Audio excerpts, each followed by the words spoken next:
네, 오늘 월요일장 보내고 있고요. 2시 27분 지나고 있습니다. 현재 시장 수급 상황 정리해 볼까요?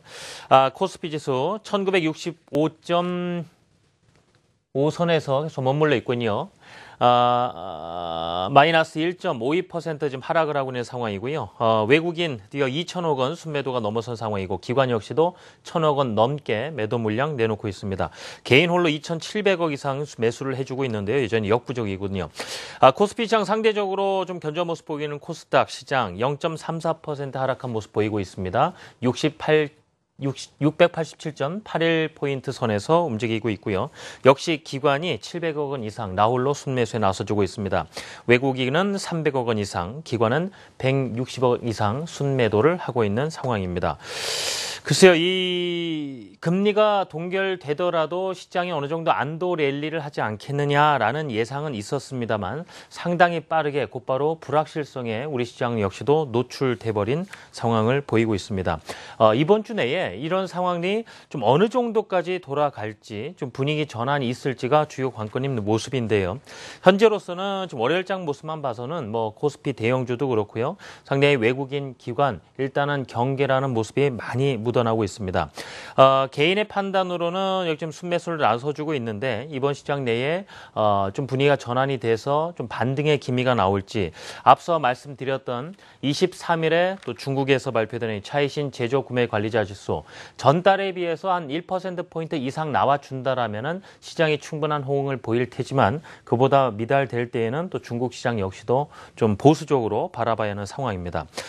장 막판 저희가 어떤 전략을 가지고 갈지 이제 말씀을 들어볼 텐데요. 하우투인베스트 김문석 대표와 이야기 나눠보겠습니다. 대표님 안녕하십니까?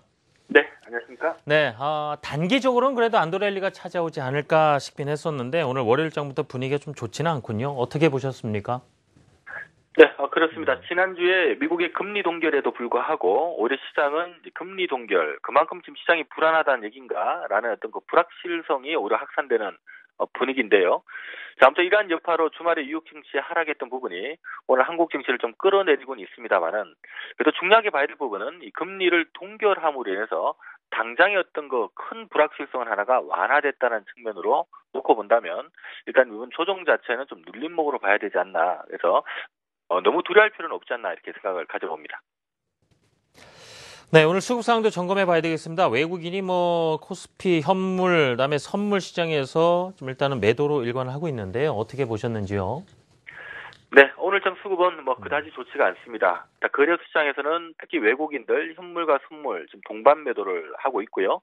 현재 현물이 한 2천억 정도, 선물이 한 1,800계약 정도 매도가 나오고 있는데 좀 아쉽긴 합니다만은 셀코리아 조짐이라고 확대 해석하기는 좀 이르지 않나라는 판단이고요.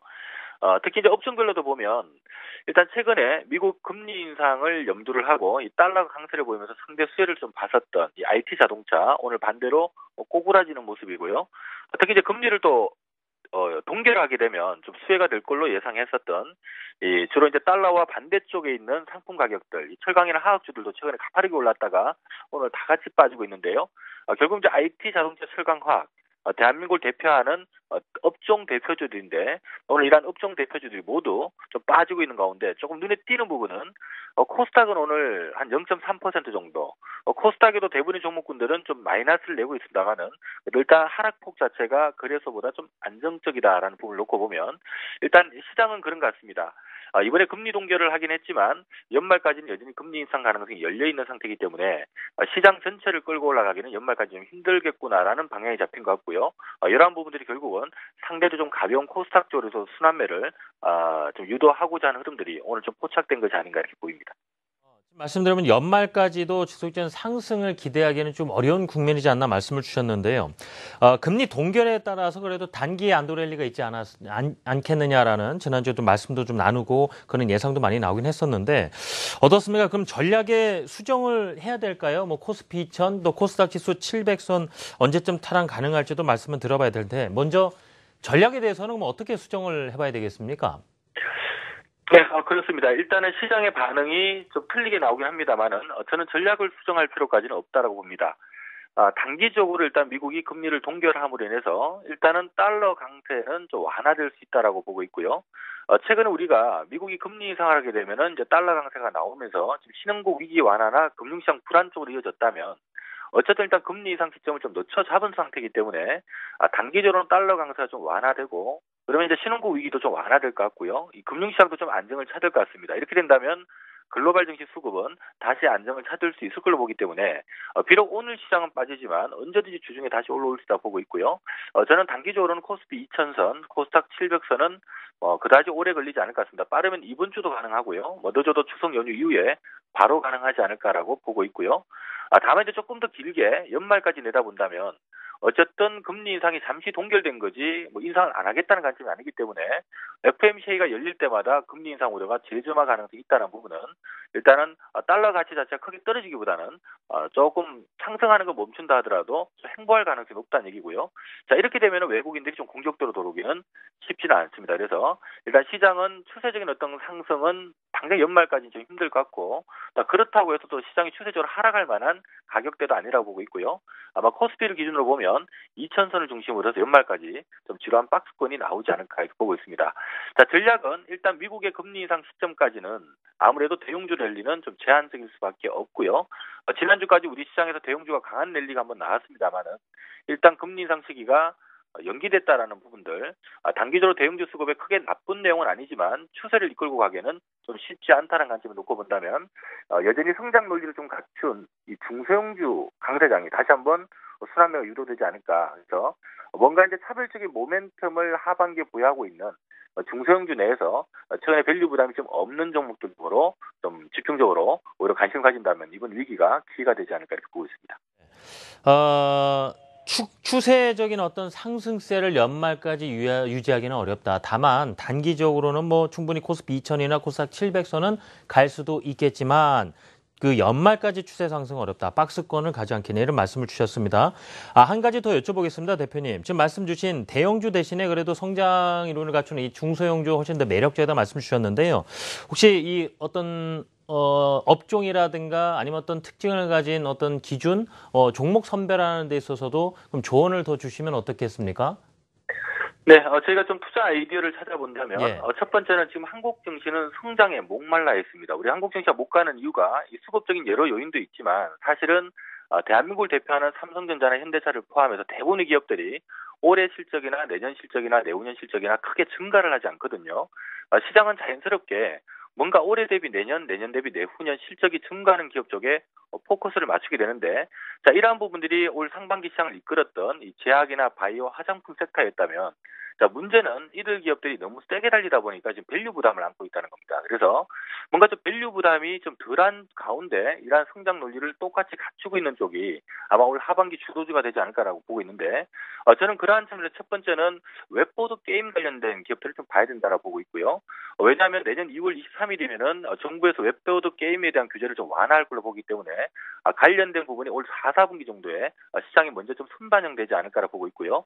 이렇다면 이제 모바일 게임주 내에서도 웹보드 게임 관련된 기업들, 특히 웹보드 게임 관련된 기업들 중에서도 이번에 다음 카카오가 등국리 이용하는 카카오톡에다가 이제 웹보드 게임을 넣겠다라고 발표를 했는데 거기에는 대형주들은 다 빠지거든요. 하기 때문에 다음 카카오가 연동된 기업들, 뭐 예를 들면 고스톱 쪽에서는 썬데이 토즈라든가 또는 또 포카류 쪽에서는 파티 게임즈라든가 이런 업체들이 좀 수혜주로 부각될 가능성이 높다라고 보고 있고요. 자, 두 번째 또 하나 봐야 될 부분은 이 스마트폰이 성숙 단계에 빠지게 됐지만 비록 이 스마트폰은 성숙 단계더라도 스마트폰이 많아짐으로 해서 지금 다시 새롭게 성장하는 산업들이 있습니다. 자, 예를 들면은 저희가 지문인식 솔루션 같은 경우 지금 전 세계 있는 많은 투자자들이 국민들이 어찌 보면 스마트폰을 사용하고 있지만 이제 이 스마트폰으로는 저희가 과거처럼 전화 통신하고 인터넷만 하는 것이 아니라 이제 전자지갑 같은 역할을 하거든요. 다니면서 스마트폰으로 결제도 하고 자, 이러다 보면 과거에는 스마트폰, 이 고가폰에만 지문인식 솔루션이 들어갔지만 앞으로 이 스마트폰을 분실하게 될 경우 큰일 나기 때문에 고가폰뿐만 아니라 저가폰까지 그러니까 지문인식 솔루션이 활성화될 수밖에 없습니다. 자, 그렇다면 일단 뭐 삼성이나 애플 쪽 공급되어 있는 업체들은 이미 뭐 비상장이기 때문에 손대기가 쉽지가 않고요. 상장되어 있는 업체 중에 지금 중국 쪽을 공략하는 뭐 크루셜텍 같은 업체라든가 그러니까 지문인식 솔루션 부분에서 강점을 보이는 업체들도 관심을 가져야 되겠고요. 특히 또 다음 달에 보면은 또 음원 가격 인상 얘기도 또 나오고 있기 때문에 음원 관련주들도 좀 관심 있게. 제가 지금 봤을 때는 한 10개 정도의 섹터에서 뭔가 좀 밸류 부담도 없는데도 불구하고 또 성장 논리가 있는 기업들이 꽤 있습니다. 앞으로 이 시간을 통해서 하나하나씩 좀 소개해드리는 시간 갖도록 하겠습니다. 네, 관심을 가져볼 만한 종목들, 어떤 업종에 관심을 가져볼지도 말씀 정리를 주셨고요. 하우투인베스트 김문석 대표였습니다. 월요일입니다. 김문석 대표님 잘 들었습니다. 네, 고맙습니다. 네, 9월 21일 이제 이번 주 곧 추석이 있고요. 이번 한 주 동안 또 시장이 어떤 모습 보일지는 또 지켜봐야 되겠습니다만 월요일부터 좀 맥 빠지는 상황이 연출이 됐습니다. 연준 인사들이 지금 미국 금리 인상과 관련해서 어떤 또 전망을 해볼 만한 발언을 해볼지도 관심을 가져보고요. 아무래도 중국 경기 둔화 우려가 많이 팽배해 있는 만큼 이번 주 발표되는 중국 관련 경제 지표들 이에 대한 시장의 평가도 유심히 살펴야 되겠습니다. 전 내일 아침에 인사드리겠습니다. 시청자 여러분 고맙습니다.